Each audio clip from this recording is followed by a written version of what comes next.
வள்ளலார் பிறந்த தினத்தை அரசு விடுமுறை நாளாக அறிவிக்க வேண்டும் என்பது உள்ளிட்ட 6 அம்ச கோரிக்கைகளை வலியுறுத்தி வள்ளலார் அமைப்பினர் ஒருநாள் அடையாள உண்ணாவிரதம் இருந்தனர்.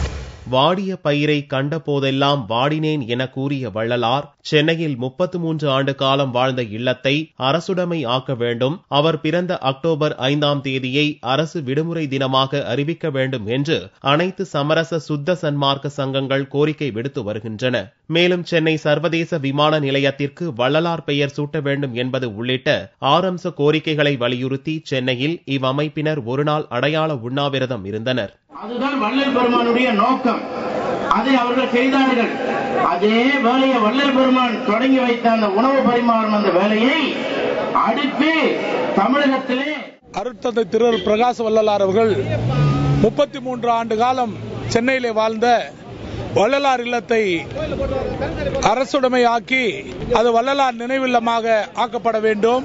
வள்ளலார் பிறந்த அக்டோபர் 5ஆம் தேதியை வள்ளலாருடைய பிறந்த நாளை உயிர்கள் பாதுகாப்பு தினமாகவும் அரசு விடுமுறையாக அறிவிக்க வேண்டும். அனைத்து சன்மார்க்க சங்கங்களும் அனைத்து தமிழ் ஆர்வலர்களும் பல்வேறு இந்து அமைப்புகளைச் சேர்ந்த அரசின் கவனத்தை ஈர்ப்பதற்காக ஒரு நாள் அடையாள உண்ணாவிரதமாக இருக்கின்றோம். இந்த உண்ணாவிரத போராட்டத்தில் 500க்கும் மேற்பட்டோர் கலந்து கொண்டனர்.